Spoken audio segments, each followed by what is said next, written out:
Hello everyone, and welcome to another video. In this video, we're going to take a deep dive into that bank website that Whois Madaski sent to Annie. I'm going to show you some of the steps that I took to show that this was just a fake bank. If the person that you're talking to online sends you to any financial account and asks you to log in, just stop and think. Firstly, would someone that you've never actually met in person give you the login details for their bank account, especially if there's a large amount of money in it? And secondly, do your homework. Are they giving you the website of a legitimate bank? There are a few steps that I always take. It's not an exhaustive list, and they won't always give you results that show that you're looking at a fake website. You'll have to take several steps to show whether the site is legitimate or not. But of course, I always start with a Whois search. Who owns the domain name? How long has it been registered for? And here it is. It's registered with Namecheap. That isn't necessarily a red flag. They are a major registrar. I use them myself. In its current form, the domain name has been registered for 97 days. But scroll down and look at its history. It was first registered 17 years ago. It's had 31 changes of IP address. It's had 7 registrars. It's been dropped 6 times. And when this video is finished and the scam is over, it might be about to drop for the 7th time, because of course I'll be reporting it to Namecheap. It's also had 25 changes on 15 name servers over 16 years. That's its hosting history. Now for contrast, I'll show you the same information for a mainstream bank. I'm going to choose Lloyds Bank. There's no good reason for that, it just came to me as I was making this video. We might try Bank of America in a minute, so I can show you the same information for them. Here's Lloyds. This was registered in 1994. They have their own name servers. They've got a named tech contact, and all the Whois information resolves to Lloyds Bank. They've also had 6 registrars with 2 drops. It's not uncommon for people to change registrars and sometimes to change hosts, but it appears that they're hosting it themselves. Here's the same information for Bank of America. That was created in 1998. It looks as if they have their own name servers. They're all BAC.com, which I assume stands for Bank of America Corporation. They have the details of their tech contact, and again, all the Whois information resolves to Bank of America.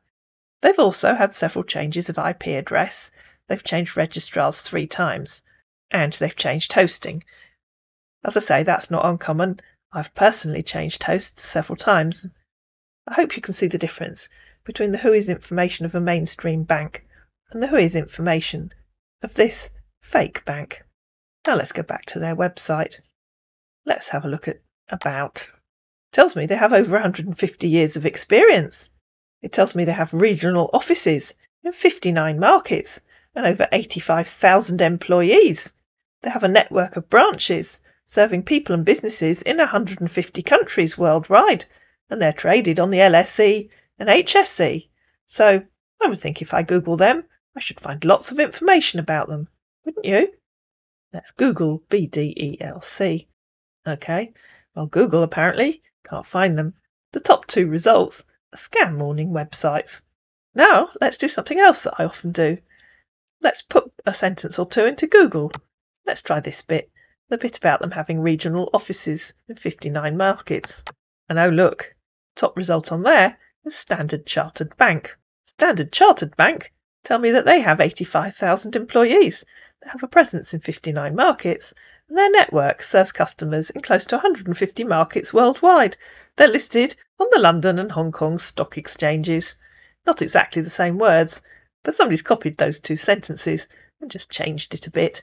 And rather odd, don't you think, that Google can't find the exact sentence that I copied and pasted on the website of what claims to be a major bank. Now let's do something else that I usually do. Let's scroll right down to the bottom. It's amazing how many scammers will make sure to put content in the links on the menu bar at the top of the website, but forget that the website also has a bottom. Let's try About Us at the bottom. Oh dear, that returns a 404 not found error. Let's go back and try Contact Us. Oh dear, That also returns a 404 not found error. Let's try contact in the top menu bar. That gives us an address, an email, and a phone. Let's look at the address. Apparently this major bank is located at 59 to 61 Mitcham Road, United Kingdom.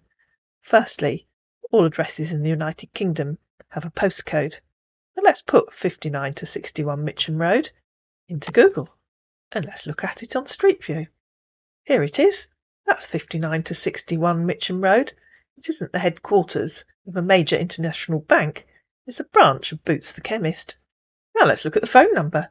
That phone number doesn't exactly look like the contacts for a major bank. You'd expect a list of phone numbers in different countries, wouldn't you? And that is a mobile phone number. It's not a landline. Let's try putting that into Google. Well, that's interesting. Look at that. There is one other result with the same phone number. Secure Airways Deliveries. Do you think that's one of those fake delivery companies? Let's have a look. Here they are. SecureAirwaysDelivery.com. Let's do a Whois search on that. I've had to change to a different Whois lookup because apparently I'd reached my limit of free lookups on the previous one. But here it is. That's also registered with Namecheap. And that was registered on the 17th of February 2023.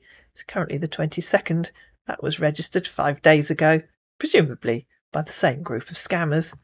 So if someone that you're talking to online gives you a website for a courier company you've never heard of, or a bank you've never heard of, or even a bank that you think that you have heard of, look very carefully.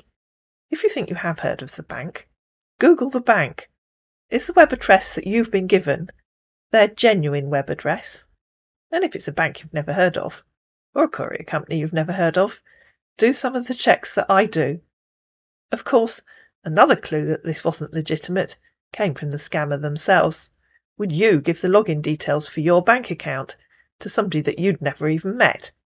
The account claimed to have over $100,000 in it, but it's quite clear that the scammer had internet access. He was talking to Annie, so he could have logged into the site himself rather than sending her the login details. I'm quite sure, as I said in the video, that he was testing Annie to see whether she would follow his instructions and do as he told her. I hope you found this video useful. I've reported the fake bank website to Namecheap, and I've reported the Money Mules account to the bank. If you did find this video useful, please like it, please share it, please comment down below, please subscribe to my channel, and I'll see you again in another video.